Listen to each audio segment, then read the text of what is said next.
Thank you. Good afternoon. Thank you for being with us today. We have a real group of people with us today to help Jefferson Parish, with the Deaf Action Center, but we're honored to have many other levels of our government who are in the fight with us.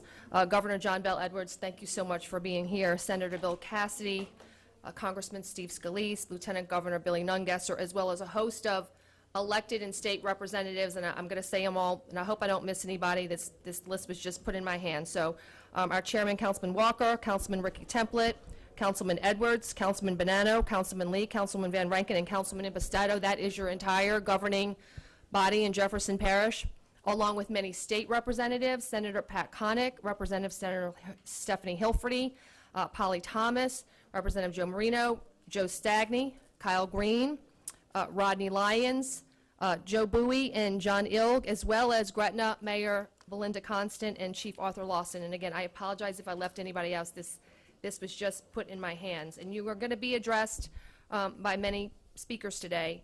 I just got off of a helicopter ride with Congressman Scalise. I haven't been able to catch my breath from that. We just walked in, but my focus has been on Jefferson Parish since before the storm, and I guess it's my own naivety. We've just been so focused on Jefferson Parish. I feel foolish to say it. I had no idea how devastating this storm was to such an incredible amount of communities. I guess I've been so isolated here in my parish that the destruction at the complete area. We were with Parish President of Archie Chasson. He is driving, on a helicopter. I'm looking at my parish. He's looking at his parish, and I think we were both heartbroken, looking at the utter devastation. We flew over Grand Isle. We flew over Lafitte. It's like you take a little house, you crumple it up, from the helicopter, it looks like matchsticks, like a little pile of matchsticks that you're flying over. For some reason, the cows made it. I'll have to look at that. We have to research.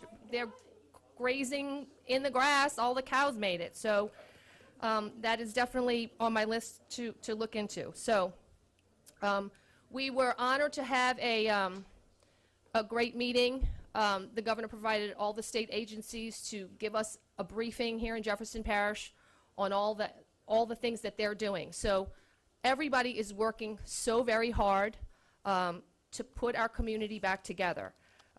We're happy to have received pods today. They're out, so those distributions took place. I wasn't able to get there today, but I know they were giving out food and water and MREs.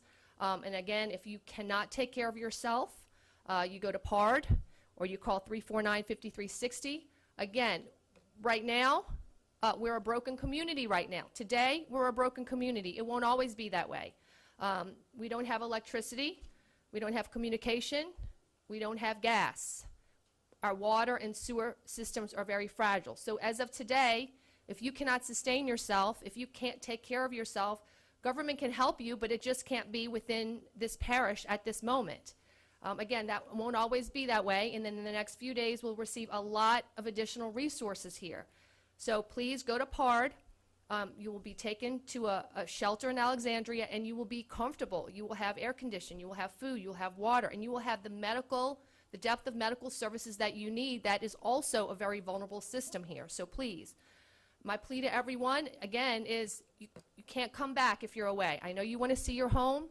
I took a lot of footage of Grand Isle. I'm going to get with our public information office to post the video that we have, so maybe you can see an aerial view of your home. So you'll see something, but it's not the time to come back. I promise you, everybody standing with me today here is doing everything they can to make our recovery as quick as possible, but we have to be patient.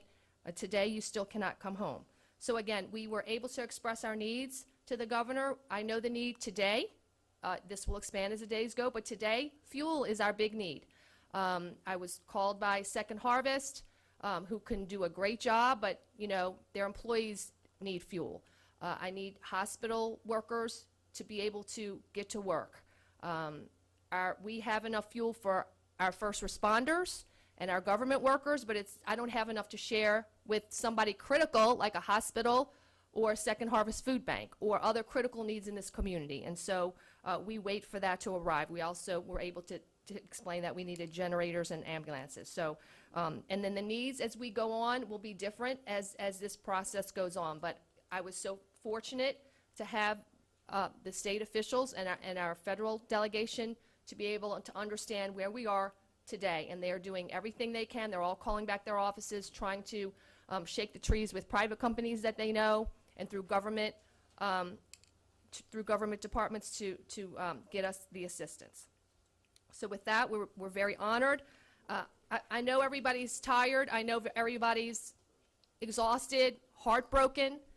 You're away from your families. You're away from your house. But I want you to look around the room and see these people. This is our home that we're fighting for. This is our community that we're fighting to put back together. And I promise you, their resilience and their determination will do well by you. But just please be patient and give us time.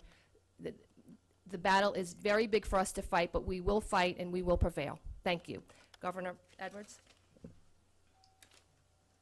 Madam President, thank you very much. And I want to thank Senator Cassidy and Congressman Scalise and all the people who are here today behind me.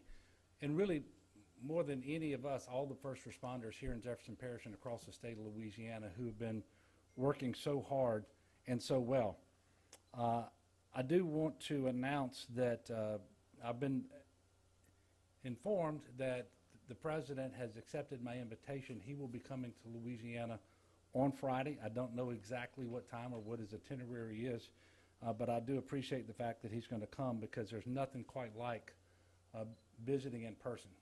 Much like Cynthia just told you, when you see it for yourself, it is just so much more compelling than when you hear about it or read about it or maybe even you just see it on TV. Our people have taken a pretty good lick here from Hurricane Ida, but our people are very resilient and strong as well.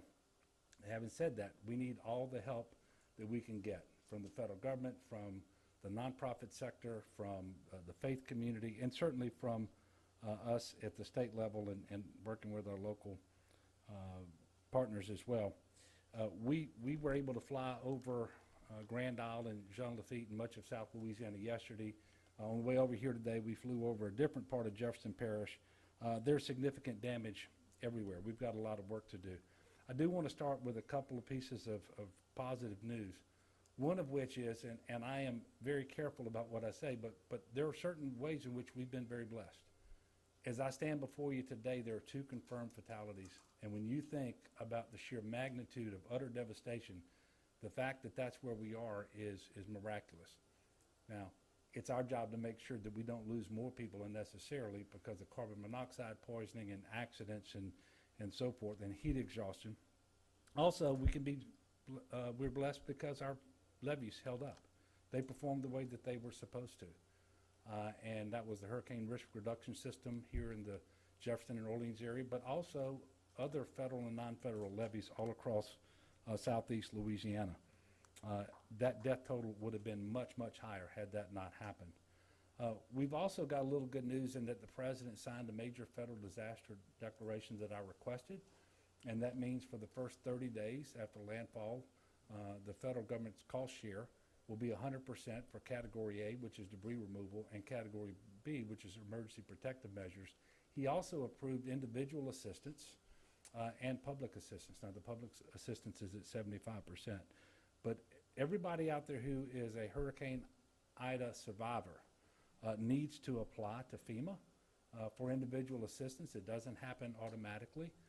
You can apply online at disasterassistance.gov, or you can call 1-800-621-3362.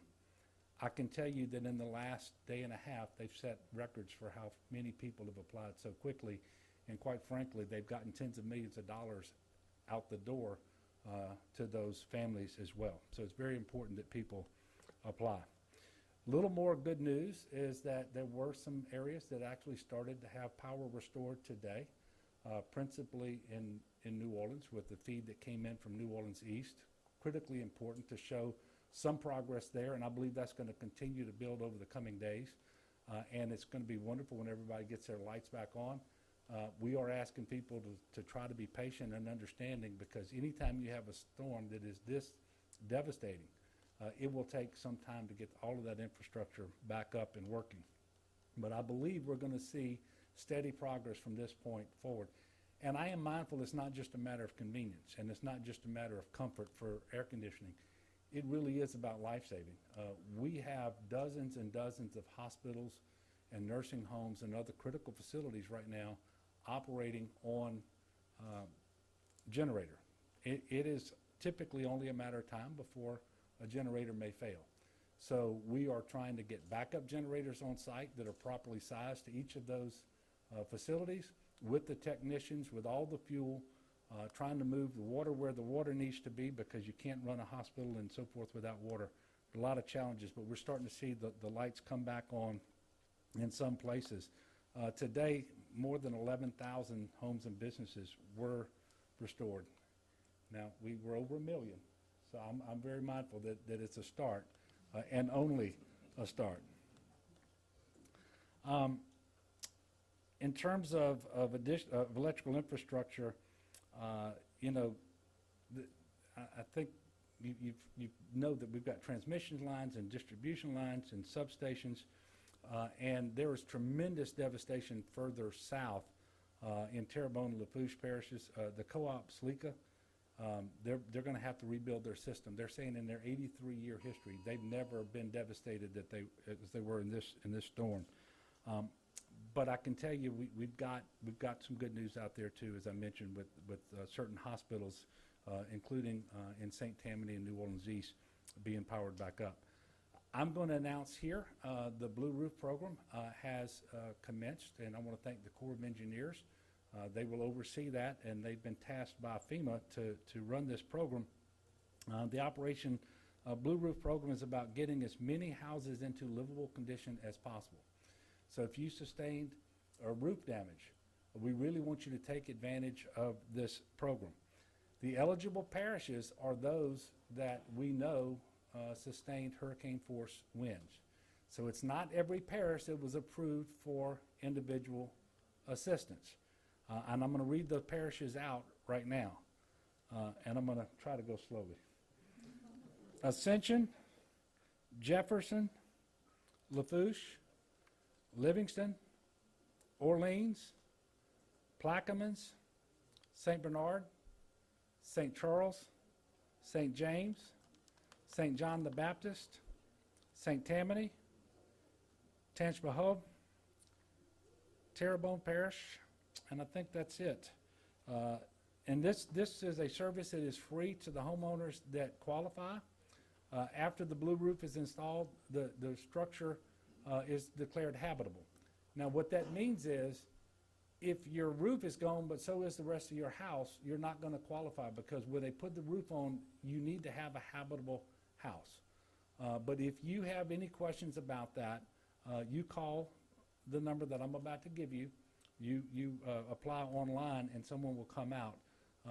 Storm debris also has to be removed from the roof as well. Residents can sign up for the program at blueroof.us. Blueroof.us, and you're going to have to sign a right of entry form that gives the contractor the authority to come onto your property. You can also sign up by calling toll free at 888-ROOF-BLUE, and that's ROOFBLU. 1-888-766-3258. So that's how you register for the Blue Roof program. To share with you all a little experience we had with this program last year in southwest Louisiana. After Hurricane Laura, the Corps of Engineers ran this program, put up 13,000 or 14,000 blue roofs. I can tell you that when a few weeks later Delta came in, it was very apparent which homeowners had their roofs repaired under the Blue Roof program, because those tarps remained in place, and those that had done it themselves. So I'm encouraging homeowners out there to take advantage of this program. We have seen the difference it can make, and we still have a lot of hurricane season left to go. As of this morning, there were 2,591 people being sheltered in 31 shelters across the state. If you are looking for a shelter, if you have any questions, please text LA Shelter to 898-211 or dial 211. There will be some people who are trying to ride it out, and you're going to find that your home is not functioning well. Maybe it was damaged in addition to not having electricity or water, and at some point you may need a shelter. Please, if you need a shelter, call, and we will make sure that we have a place for you. If you are currently evacuated, please do not come back until you know from your parish emergency operations center that it is the time to do so. Really, we cannot sustain people. Stores aren't open, schools aren't open, pharmacies aren't open. Our hospitals are very challenged. You don't have electricity, you don't have water. So if you come back, a lot of bad things can happen. So please be patient as best you can. I do want to announce that Louisiana has received a hot food waiver from the USDA to allow SNAP recipients to use benefits to purchase hot or prepare foods. That will run through September the 28th. It's only available at retail locations that normally accept the SNAP EBT cards. So you can't go to a restaurant, but if there's a store out there that actually happens to have hot food, and they take normally the SNAP cards, the EBT cards, you can use it. If you've got if you want DSNAP updates, you can text DSNAP to 898-211. As I mentioned before, only 2 storm-related deaths thus far. I do expect that number will rise because coroners will attribute deaths to the storm that happened after the storm, so long as they're connected in some way. There are currently 212 water outages that are impacting more than 600,000 people. This is what the president was talking about. There are also 95 boil advisories that impact over 400,000 people in Louisiana. Generator safety, please keep your generators 20 feet away from your homes in a well-ventilated area, not in your home, not in a crawl space, not in a garage, not under a window or a vent. And please cool them off for 20 minutes before you refuel them. I can tell you that the Department of Transportation has used their buses to transport more than 1,200 people throughout the event, and they're going to stay on place. They've got more than 200 buses and paratransit vehicles. There remain 73 weather-related closures across the state. So the point here is, while the interstates are open and the major U.S. highways are open, once you get off of those, there are a lot of road closures. Please go to 511la.org before you leave your house to make sure you can get where you're going. Bridge inspections have begun, but understand that there are more than 1,500 bridges just in the North Shore and New Orleans, greater New Orleans areas. They all have to be inspected. The CPRA is conducting dewatering operations in Lafourche, Plaquemines, St. Bernard, St. Charles. They're starting in Jefferson. I think the Corps of Engineers, General Spellman went down today with Chip Klein of the CPRA looking to start dewatering efforts in the Jean Lafitte area. But it's also happening in St. John the Baptist. And if you've seen Laplace, you can just see it from the interstate. You know that the water is a real problem there. They are still doing inspections, the CPRA, on the hurricane risk reduction system and all the other levees to make sure that any damage gets repaired, because we are still in hurricane season. I want you to know the entirety of the Louisiana National Guard is activated, 5,659 guardsmen in support of current operations. They actually conducted 17 points of distribution, so this is a distribution of commodities, things like water and tarps and MREs. They did those in Lafourche and Tangipahoa and St. James, Orleans, St. John, St. Charles, Plaquemines, and here in Jefferson Parish today. And there will be more pods open tomorrow than today. All told, and these are just the state agencies, and this is a very small number of the total who've been rescued. But state agencies have rescued a total of 636 people and 73 pets. I want you to know we have 21 search and rescue teams from about 17 different states on hand in Louisiana right now. And I thank all the governors of those other states, because it's not just those rescue teams, it's National Guardsmen. We have state troopers coming in from other states to assist in law enforcement. We have sheriff's deputies coming in from other states.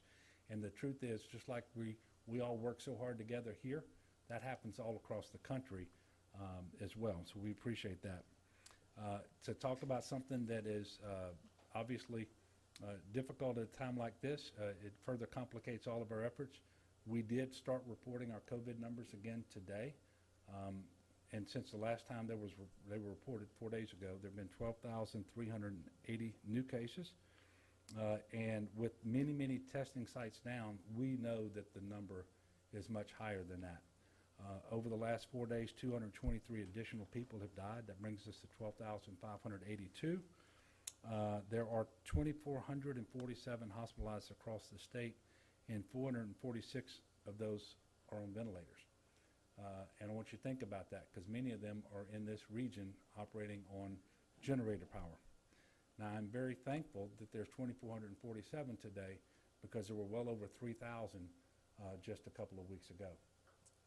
I will tell you, the mask mandate worked, because the percent positivity started going down 2 weeks after we reimposed it, and so did our cases, and so did our hospitalizations. Not our deaths yet, because those are always a lagging indicator. It's a very difficult time. Did sign a new public health emergency order today that will extend the mask mandate till September the 29th. State offices will be closed in a number of parishes, and I hate to say this, but they've asked me to give those out. And these parishes are going to be closed through the remainder of the week, right? All right, so it will be Tuesday after Labor Day when some of these will go back to work. But they are Ascension, Assumption, East Baton Rouge, East Feliciana, Iberville, Jefferson, Lafourche, Livingston, Orleans, Plaquemines, St. Bernard, St. Charles, St. Helena, St. James, St. John the Baptist, St. Tammany, Tangipahoa, Terrebonne, Washington, and West Feliciana.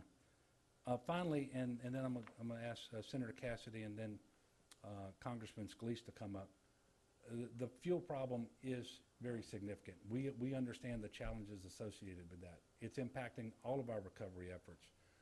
We have had as many as 8 refineries down. That was as of yesterday. I think 1 or 2 of those may have come back up, but it is a significant problem because the fuel just isn't available to us the way we would want it to be. We are working with our federal partners, with the business community, with Louisiana Mid-Continent Oil and Gas Association, you name it, to try to identify bulk fuel that can be brought in. We did have a little win today. We got a waiver approved upon our request by the IRS, so we're going to be able to use off-road or the red dye diesel in the parishes of southeast Louisiana only for 15 days, and we're looking to try to make that available, but that, again, that's only diesel. So I'm gonna yield the podium now to Senator Cassidy, and then there'll be some questions at the end of the press conference. Thank you. Thank you, Governor, and thank you, Madam Parish President. Let me echo a little bit what was said. When Steve Scalise and the Parish President speak about flying over, the devastation is incredible. I did it the other day, East St. John, Fouchon, the Bayou area, and on through here. But also to echo what the Governor said, it gives you a different perspective to be on the ground. I was earlier today in Lafitte, and just the devastation in Lafitte, a small community, but almost, in fact, every building was affected, and you can see the water line at 6 to 8 feet up there. And even the homes that were raised all had wind damage. And 2 things I found most kind of remarkable. At the end of the road, you look down, and there were mailboxes, but there was no road. And so the water is still high. It still needs to recede. Recovery can't completely begin. And secondly, there was a above-the-ground cemetery on the Gulf side of the road, but one of the huge caskets, I'm told, weighs 1,200 pounds, had floated to the north side. And so the devastation was there for even those structures that were heavy and have been there quite some time. I want to just thank again all the federal partners, local and state. As whenever I've called, trying to represent an interest of someone locally, things are happening. So I appreciate that. And now I want to speak both to the distant past, to a year ago, and then to the future. The mayor spoke to me earlier, Belinda, wherever you are, and Mayor Constant said, you know, we didn't flood. The system worked. 16 years ago, George W. Bush said that we were going to build a levee, a hurricane protection system around these communities. It worked. Yes, we have electricity out. We didn't flood. The numbers of deaths is so minimal relative to 16 years ago. Preparation works. And so now I want to speak to the future. I've been advocating for an infrastructure bill that's passed the Senate that would actually have things such as hardening the grid for natural disasters, coastal restoration, prioritizing states which have had natural disasters hit their shoreline in the last 6 years, prioritizing for flood mitigation those communities which have recently flooded. Internet, $65 billion for internet so that all Americans have access to high-speed internet. And I mention that in this context because I've learned on a federal, state, and local level, we are communicating with constituents via social media as to how to mitigate your risk of harm. Congressman Scalise had a good comment, if I can steal your thunder, Steve, maybe we need to take those power lines from being overhead and burying them. Well, if that's what hardening the grid would be about, then there will be dollars to harden those grids. So as I speak to the future, I'd like to hope that, God forbid, there be another major hurricane 16 years from now, we can say both that the levee's held and that we still have power. But if that's to be the case, it means that we do the preparation now, just like 16 years ago, George W. Bush committed that we would have this levee system now. And one more thing, for the people in Southwest Louisiana, you are not forgotten. We are aware that the Community Development Block Grant Disaster Relief that you're hoping for and counting on has not yet come through. And so in the midst of this, one, you're not forgotten. We continue to raise that with the administration.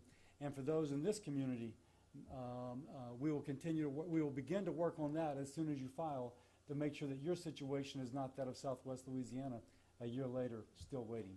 So thank you both. Steve.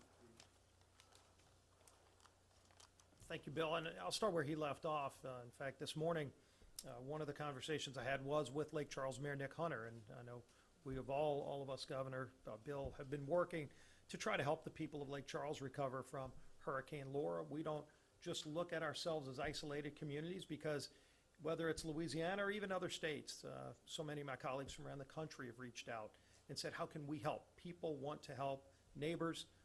We're all in this together, and we're going to work to make sure that we rebuild this area. But we also want to make sure we don't leave Lake Charles behind as well. And as supplemental appropriations talks move forward, and they're already happening as we speak, and as President Biden comes in on Friday, we will be having that conversation with him as well.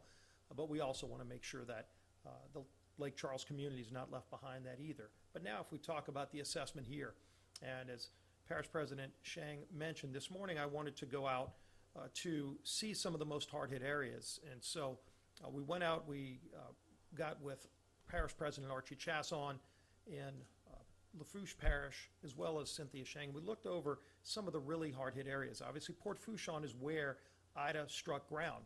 And when you look at some of the reports, I wouldn't be surprised if they go back and reassess this and upgrade it to a Category 5 storm, because when you look at some of the damage, they recorded in parts of Port Fourchon winds in excess of 180 miles an hour.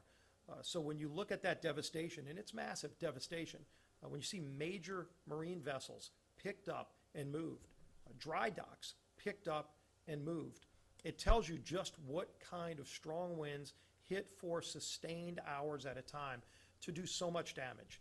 We saw the destruction that was done to those communities in Grand Isle and Port Fourchon, and we wrote up the whole route that Ida took, and you can see the devastation all around. So we know this is going to be a process to get back on track, to rebuild stronger. But as we rebuild stronger, we really need to rethink how we rebuild. And this is something we did after Hurricane Katrina. There were a lot of debates about levees. We saw the flaws of the old levee boards. We had big battles in Baton Rouge and overcame those and finally reorganized our levee boards to put professionals in charge. And when we rebuilt those levees, Governor, we saw much stronger levees, as the governor alluded to, that held. All of those levees, even the levees in Terrebonne and Lafourche, that they built on their own. They're not yet Corps certified. We're trying to get Morganza to the Gulf. But they built their own levees, and those levees held even in these highly destructive winds of Hurricane Ida. And so because we rethought how to do it better, not just rebuilding what we had, not rebuilding what broke, but rebuilding better so it doesn't break again, and those levees didn't break. And that's the kind of conversation we need to be having as we think about how to rebuild the power grid and other conversations. And I talked with the Coast Guard about that, because the Coast Guard ultimately not only are heroes, and you go back to Hurricane Katrina, one of the real heroes was the United States Coast Guard. We never forget that. I always tell Coast Guard service members when I see them that we thank them for the service they gave us. They literally saved lives, countless lives after Katrina, picking people off of rooftops. Well, you know what? They did it again. They were out there right after the storm passed, helping getting people out of their houses in those flood-stricken areas. And they also are in charge of our navigable waterways, and there's a lot of damage to our navigable waterways, not just the power line over the Mississippi River, but also some of the vessels that are strewn about. They're well aware of that. We saw some other things that they were taking note of, so we're going to continue working with all of our federal partners. But as we continue working on problems, those ones that we've identified, yesterday we were talking right here last night about trying to get that Blue Roof program back up and running. I want to thank FEMA for working quickly. Fastest time in the history of FEMA, the Blue Roof program has existed. That fastest time that they've gotten that program up and running, and it's available right now for anybody who had roof damage. As the governor said, the house has to be habitable. You got to be able to get back in it. But if the roof has damage, that program is now up and running, fully paid for by FEMA through the Corps of Engineers to get people out there to put a blue roof on your roof, not just to pick up a tarp, but to actually install it professionally so that you can get through the storm, get through whatever might come in the future weeks and months until you can get your roof fixed. I know we have that on our website too. You can go to scalise.house.gov. You can sign up for the Blue Roof program. You can also sign up for the individual assistance program and the other things that FEMA has in place already. And as new things come, we'll continue to work on that. But we're all going to pull together all the way through this. We need to get the power back up. We need to get fuel. I'll be on a call tonight with all the major refineries across the country as we're trying to get more fuel into our region. But we're going to keep working together. Governor, Parish President Shang, thank you, and I think I'll turn it back over to you. Or the governor.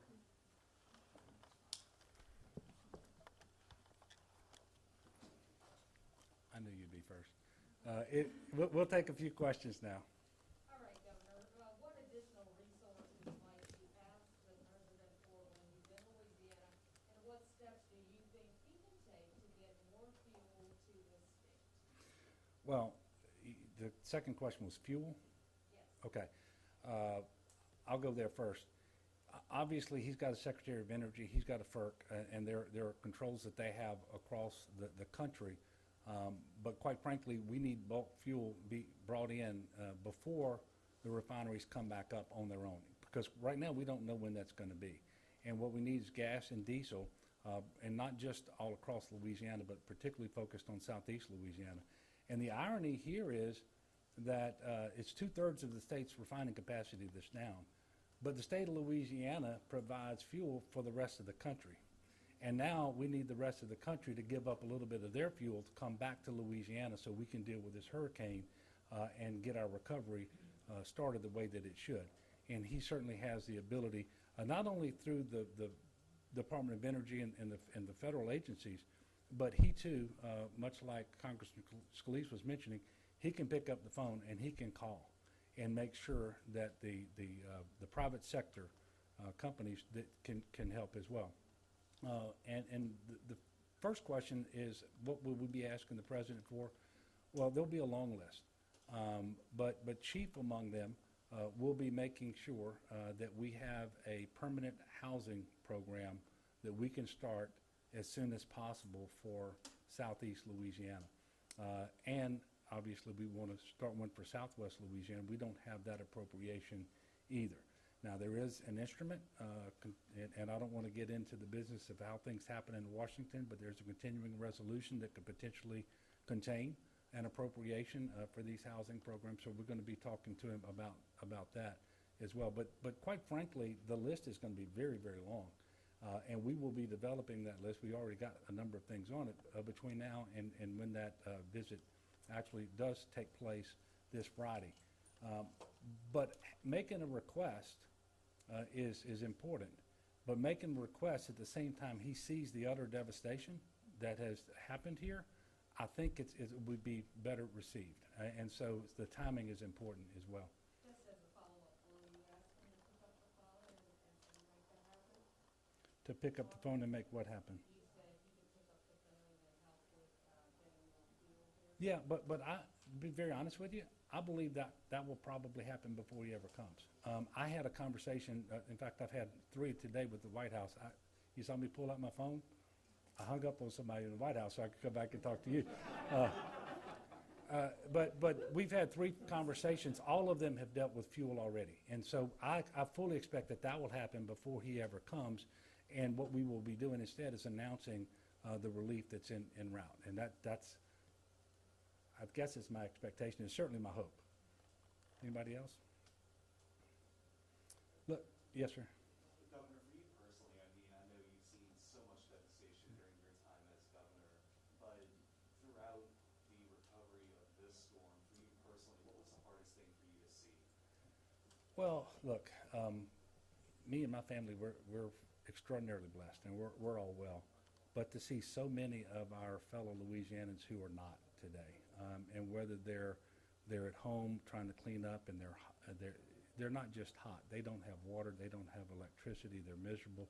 Some people not able to stay in their homes at all because they've been so damaged, and they're trying to find a friend or a relative, or they're at one of our shelters, knowing that this is all happening.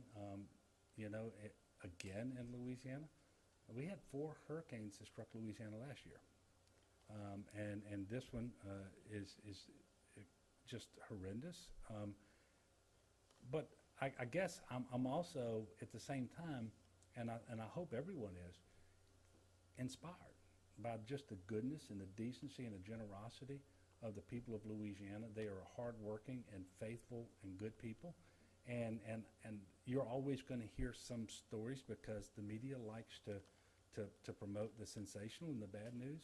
There are so many good news stories happening across our state today right now with people being good neighbors to one another, and the assistance that is actually being brought to bear, whether it's local or state or federal or partnership of all of those. And the good news stories don't make it. You're going to lead with the fuel problem. You're going to lead with the electricity problem, and probably you should. But make sure that you get out there and you cover what Louisianans are doing for one another, and you can't help but be inspired.